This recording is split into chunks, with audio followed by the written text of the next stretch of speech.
দর্শক, আজ দুপুরে রাজধানী ঢাকার উত্তরায় ঘটে গেল এক মর্মান্তিক দুর্ঘটনা। বাংলাদেশ বিমান বাহিনীর একটি প্রশিক্ষণ বিমান বিধ্বস্ত হয়েছে মাইলস্টোন স্কুল অ্যান্ড কলেজের প্লে গ্রাউন্ড বিল্ডিং এর ওপর, যেখানে কয়েক মুহূর্ত আগেও শিশুদের কোলাহল ছিল। সেই জায়গা নিমিষেই পরিণত হয় লাশ, আগুন আর ধোঁয়ার বিভীষিকায়। কে নেবে এর দায়? কিভাবে ঘটলো এই দুর্ঘটনা? এখন পর্যন্ত কতজন আহত বা নিহত? এই সব প্রশ্ন নিয়েই আজকের বিশেষ প্রতিবেদন। 21 জুলাই 2025 দুপুর 1:06 তেজগাঁও বিমানঘাটি থেকে উড়াল বাংলাদেশ সেনাবাহিনীর একটি F-7 BGI মডেলের প্রশিক্ষণ বিমান। কিন্তু 10 মিনিটের মধ্যেই ঘটে অপ্রত্যাশিত ঘটনা। প্রায় 1:18 উত্তরার দিয়াবাড়ি এলাকায় মাইলস্টোন স্কুলের একটি ভবনের ওপর সরাসরি আঘাত হানে বিমানটি। একটা বিশাল শব্দ, মনে হচ্ছিল কিছু একটা আকাশ থেকে পড়লো। তারপর আগুন, ধোঁয়া আর চিৎকার। বিমানটি বিধ্বস্ত হওয়ার সঙ্গে সঙ্গে চারিদিকে ধোঁয়ার কুণ্ডলী ছড়িয়ে পড়ে। দ্রুত ঘটনাস্থলে পৌঁছায় ফায়ার সার্ভিসের 3টি ইউনিট, সাথে সশস্ত্র বাহিনী ও পুলিশের দল। উদ্ধার অভিযানে দেখা যায় স্কুল ভবনের একাংশ ধসে গেছে।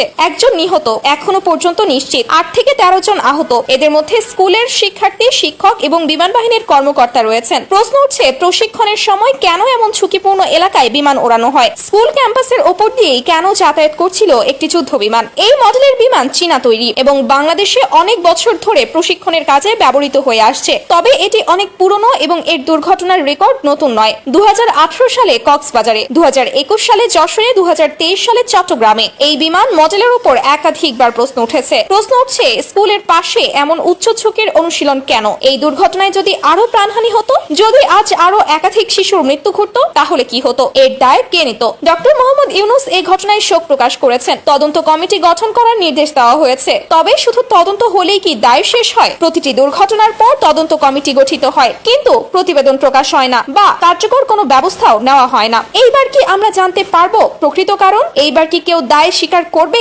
স্কুলে যারা পড়তো, যারা ভবিষ্যতের বাংলাদেশ গড়ার স্বপ্ন দেখছিল, তারা আজ চিরদিনের জন্য ভয় পেয়ে যাবে না তো? এই প্রশ্নগুলো আমাদের করতেই হবে, না হলে আজকের এই মৃত্যু, এই ভয়াবহতা ভবিষ্যতে বারবার ফিরে আসবে। এমন সত্যনিষ্ঠ প্রতিবেদন পেতে আমাদের পেজ লাইক দিন, ফলো করুন, সাথে থাকুন। আপনার মতামত জানাতে পারেন কমেন্টে। আর এই দুর্ঘটনার জন্য কে দায়ী বলে মনে করেন আপনি, সেটা অবশ্যই আমাদের জানাতে ভুলবেন না। আজকের দিনটি আমাদের কাঁদিয়েছে, ভাবিয়েছে। আশা করি আগামীকাল আর এমন কোনো কিছু দেখতে হবে না, এমন কোনো দিন দেখতে হবে না।